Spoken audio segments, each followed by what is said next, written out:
Okay, so yesterday we watched the video, right? We watched the video and we wanted to focus on what we're putting in our note takers, right? So we're focusing on what we put in our note takers.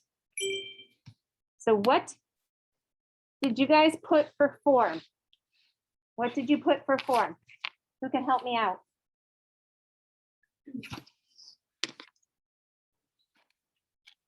What did you put for form? We're number 14. Why does the thing keep popping up? Keep hiding it. There we go. Yes, Angie. I put they look very attentive and wide eyes and broad shoulders. Right. So formal elements, that's where you're emphasizing how things are made. Those are content things, which is okay too. That still goes in the formal elements section on your note takers. So they're three-dimensional sculptures, right? They're different sizes. They're conical. So when you look at them, they're in the round, right? They're in the round, and their forms are kind of basically cones.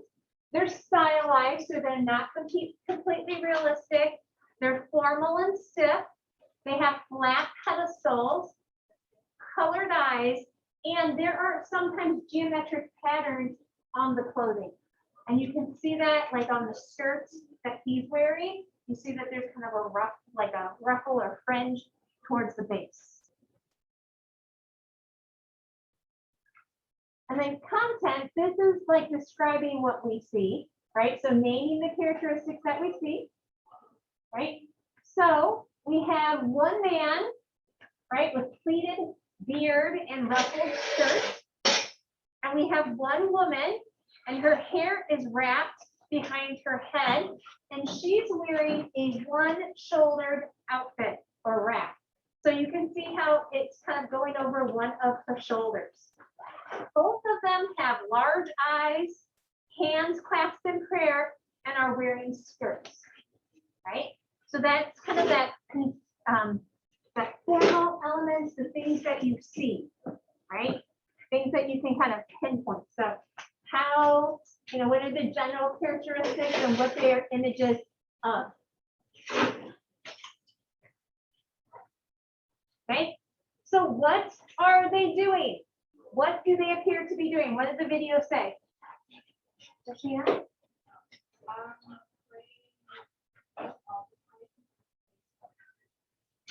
They appear to be praying all the time, right? So what's the visual evidence that tells us they're praying? What's the visual evidence that tells us they're praying? Good. The hands, right? Their hands are in prayer. What else? What else tells me they're praying? Yeah. They're very attentive and they were facing like a statue. Right, they would have been facing a statue. So they got these really big eyes and they're like wide-eyed and like, I'm not gonna take my eyes off of you. Like they're in a staring contest in a way, right? So they are worshiping the God. And these things look different. There are all different shapes and sizes of them. We don't necessarily think they're exact replicas or portraits, but we do think they represent real people. Real people. So if I were wealthy enough, I would want to show my piety by having a votive figure made of me that could then be placed in front of the God, right? Front of an image of a God. And I would want to show myself stoic, wide-eyed, attentive, always listening and communicating my needs to that God, right?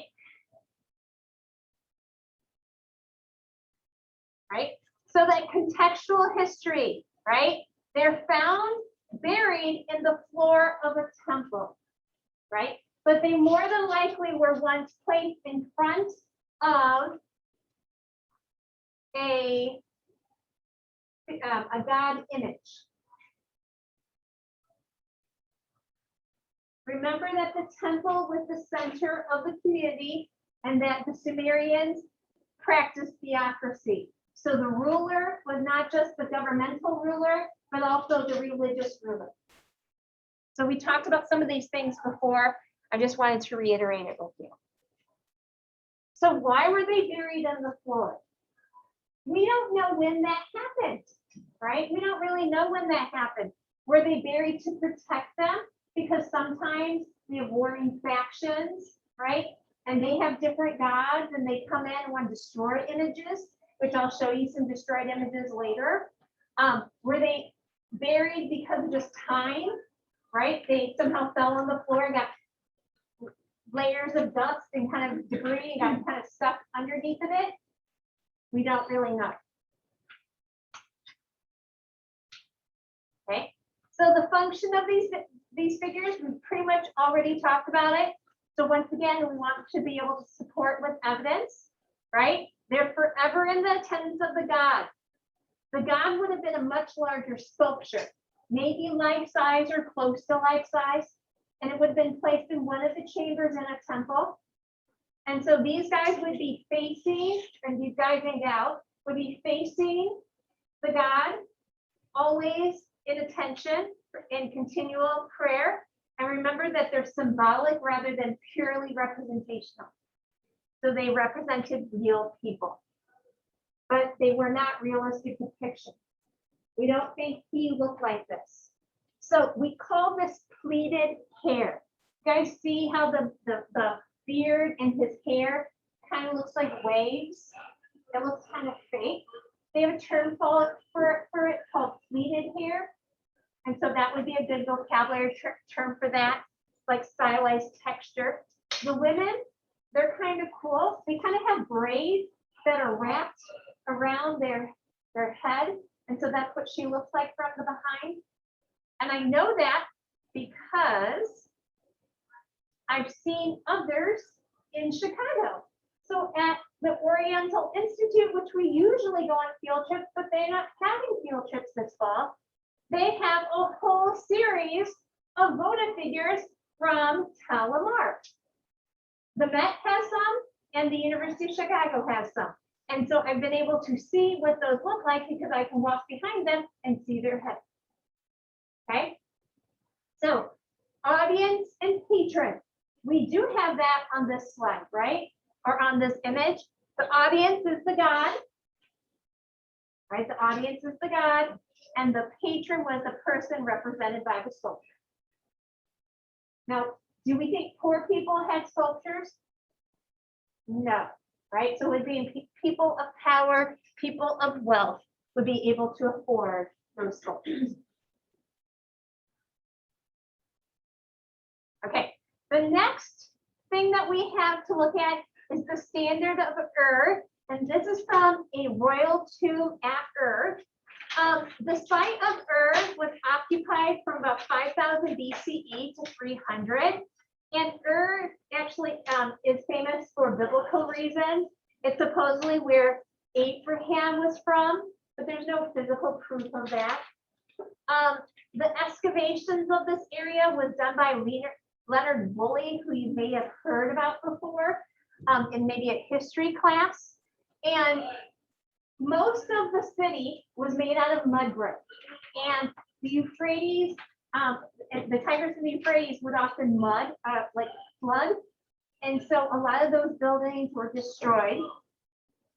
And by some of in the like sacred ceremony, in the sacred area, there was a cemetery. There was this place that kind of was like a junkyard, and they made it into a cemetery, and that's where they actually put a lot of the bounty that we're going to see.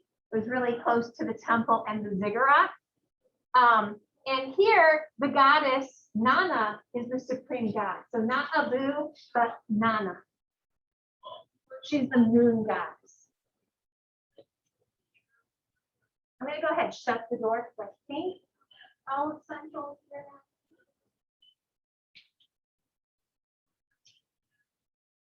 now. So I know there's a lot on this slide, but really just focus on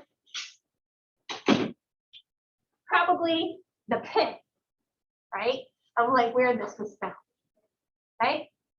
So this pit was basically near the temple, and it was used for thousands of years by different groups, right? So don't worry about copying every last bit of this verbatim, right? We're really just going to focus on this. Near a temple, they have a cemetery, and that's where we're going to find a lot of this stuff, right? So the cemetery was by this temple in Ziggurat, and it's in wonderful condition. This is the temple at Ur, and it's dedicated to Nana. So here you can see it's much bigger than the White Temple, much bigger.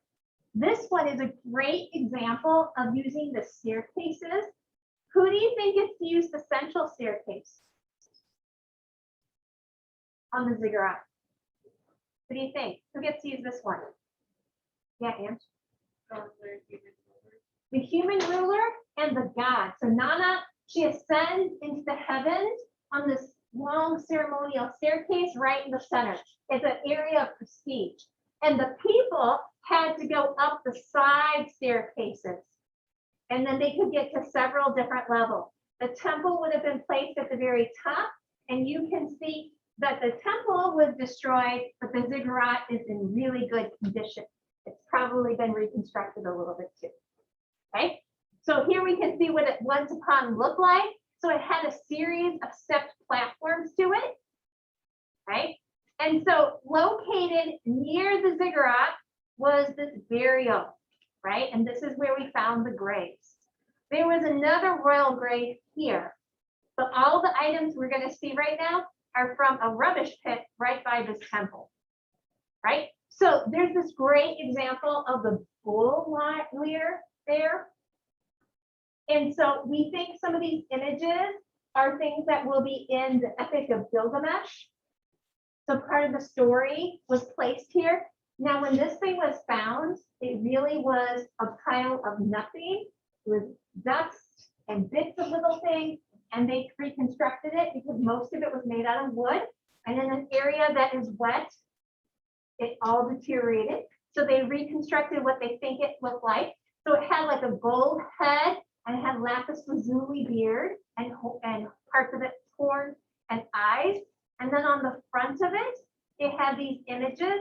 And so these would have been inlaid in it, and they recreated it as best they could.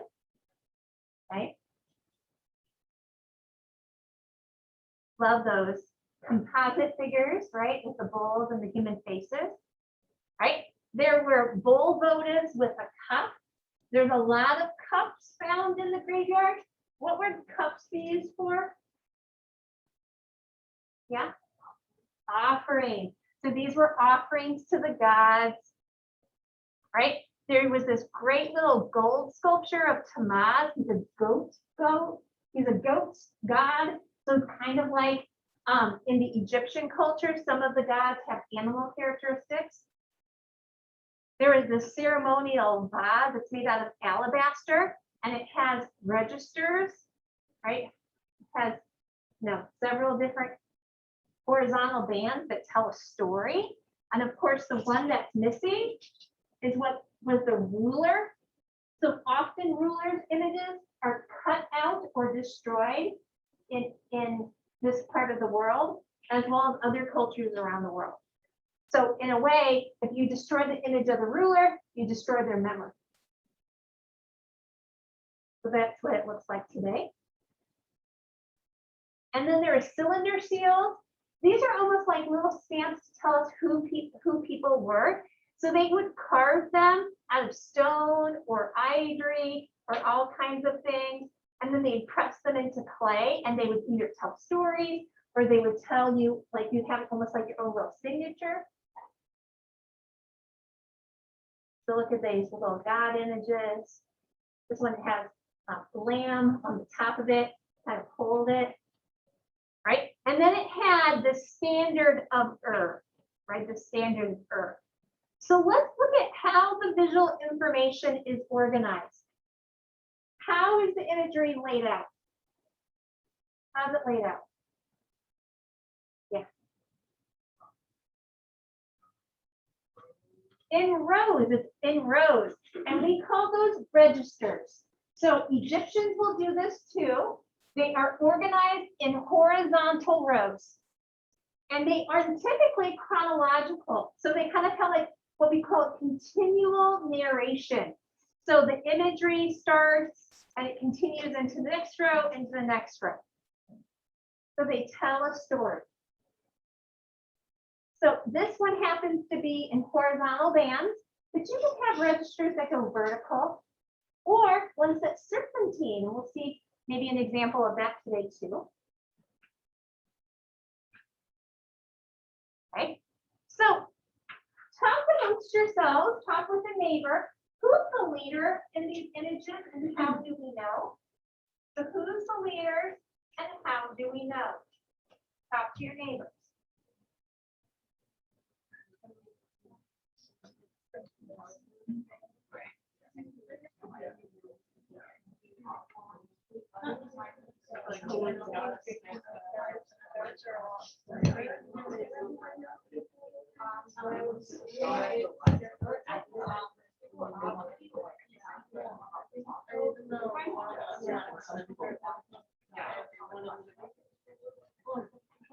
Okay, who's the ruler? Let's start on this one on the left. Who's the ruler? And Third guy from the left on the top row. okay, so this guy, how do we know that that's the ruler? What's the visual evidence? A lot of the audience, at least on the top row, are facing towards him, and he's a lot brighter than everybody else up there. He's a lighter color. Everyone's looking towards him except for this unruly guy, right? So that visual clue. Anything else? Yeah, keep going. He's also kind of larger, like you can see, like his head literally goes over the border. Right, and on the Smart History video, they actually pointed that out. He literally breaks the border. He's like so big, he's so amazing. He cannot be contained by the frame of the standard, right?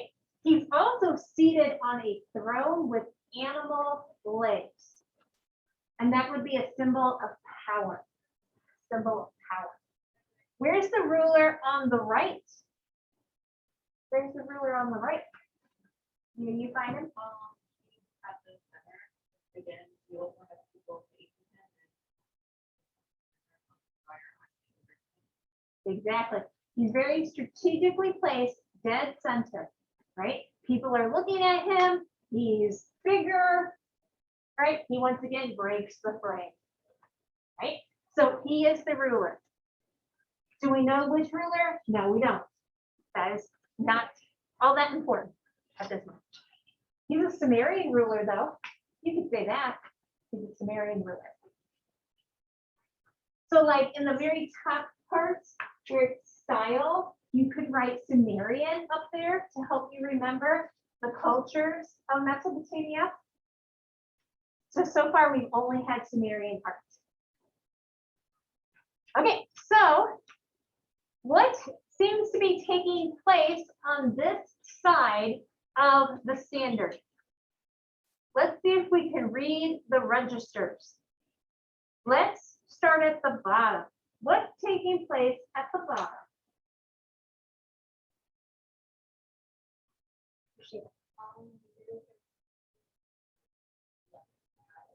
Right? They look like laborers.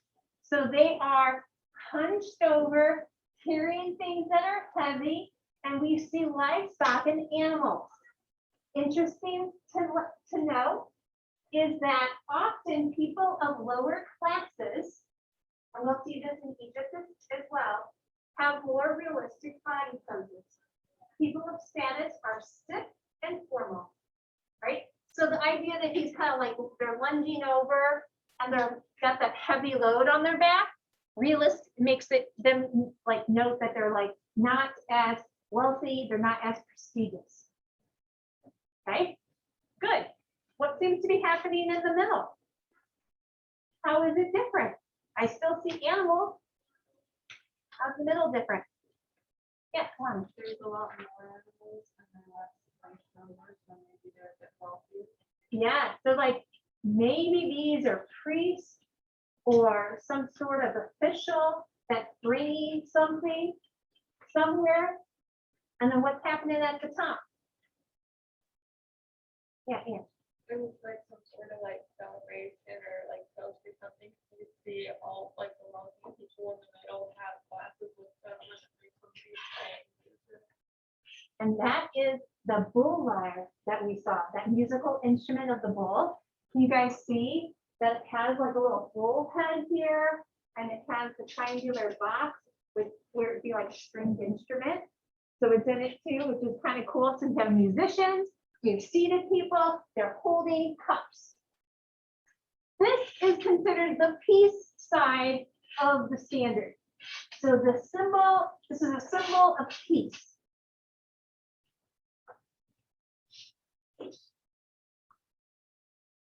Okay, so if we were gonna kind of like, just like continue with what we were talking about,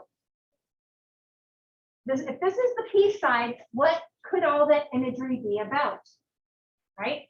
So the lower classes are bringing goods and animals to the ruler, right? It's kind of like processional. In order to celebrate, they need all that supplies. So they need the animals, they need the wine, the libations, they need all that for the ceremony.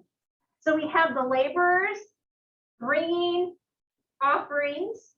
We have we have some lower classes and some upper classes bringing, but they're more formal in code, probably bringing gifts to the ruler or to the city. And then at the very top, like you guys said, we have the wealthy. We have the rulers on the left. We have people seated. They're probably government aides, and like this guy who's not paying attention. And then we have musicians, and they're all seated, and they're enjoying that feast. Okay. So how is power depicted? By size, placement, and what they're doing. Right? By size, placement, and what they're doing. Okay. So got slightly different side here. What seems to be taking place on this side? Let's start at the bottom and work up again. What's happening at the bottom? Or what do we visually see? Yeah.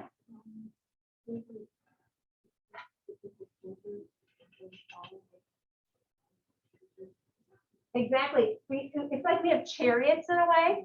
So we have chariots and soldiers. We see weapons. And look at the horses. What are the horses doing if you read it from left to right?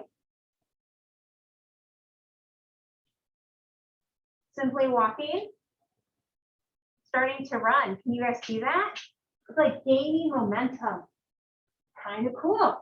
And then what's happening here? What's these guys underneath the legs of the horses? They're trampled, right? So we have the victims of the warfare, or the opponents of the warfare. What's happening in the middle? Who are all those people? Let's say on the left, who are these people look like? And these guys on the left? Oh, they do look fancy. They're fancy. Yeah. They're not the prisoners yet. They're the soldiers. They're all orderly, right? If they were the probably, more than likely, if they were the opponent, they would be shown disorderly. We'll see that Romans did that all the time. They always made their opponents look like they couldn't like organize to save their life. But the people of power are like really formal, stiff, organized, right? So we have probably Sumerian army, and then in the middle, and then towards the right, those are the captives. How do I know they're captives? Sadie, what are they missing? What's happening to these poor guys over here? We're not seeing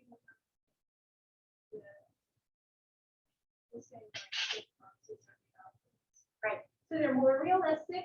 So they're like lower classes. So they're the captives or enslaved people. They're not wearing clothing, or they've been stripped of their armor, their weapons, right? And so if we go to the top, we see that still happening. You see how they're still captives, but then you start to see captives with soldiers. And so what do you think they're doing? What are they doing right there?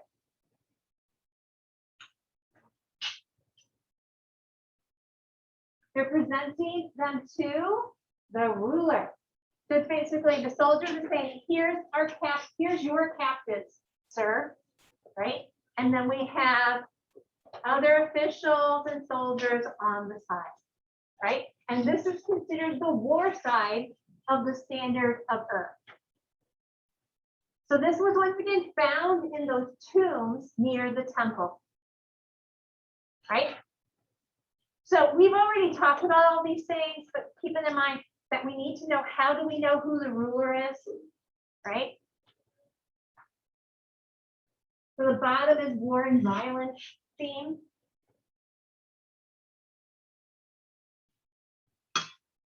I would dare say the whole theme is probably war and violence.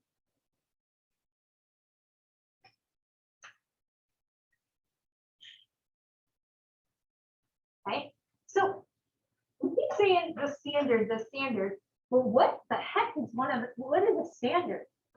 It's not like a measurement or a rule. Does anyone know what a standard is?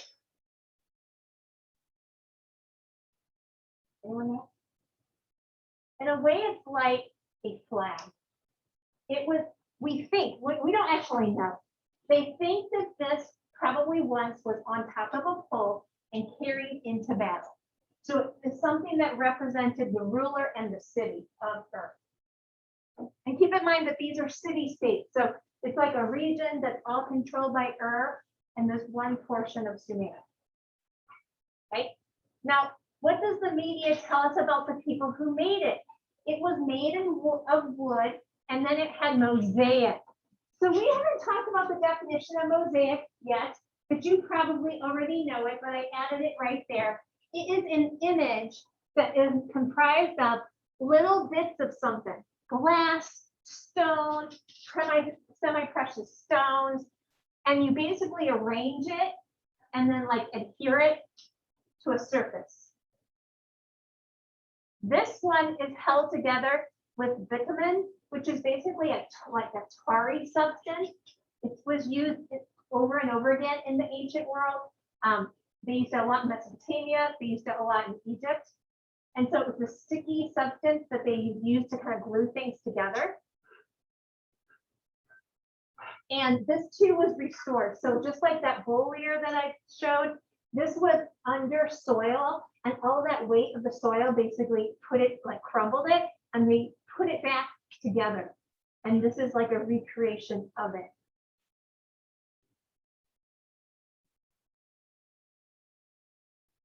So how does the media tell us about the power? So when we're focusing on power, we're not talking about imagery here, we're talking about what it's made out of. This was made with blue stone called lapis lazuli.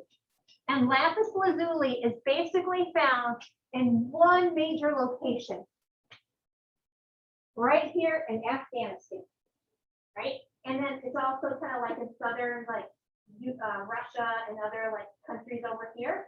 So it's like over here. We're talking about a region here, and they imported it from here. And these were not like, you know, close proximity. On the map, it doesn't look that far, but it would have been somewhere difficult to get your stuff to and from. And lapis lazuli was a treasured stone in the ancient world. It was treasured. It is something that's used for ultramarine paint and pigment, and it is used all over the place. It was used in the Sistine Chapel, but this is Jocko's Arena Chapel. That blue on the ceiling, we'll study it later. That was made out of lapis lazuli as well. So it shows that they were powerful enough to get that material from way over there. Okay, we're gonna stop there. We will pick this up on Friday. We will not do any Near Eastern art tomorrow. Tomorrow is just focusing on the quiz. Central, any questions before you guys go?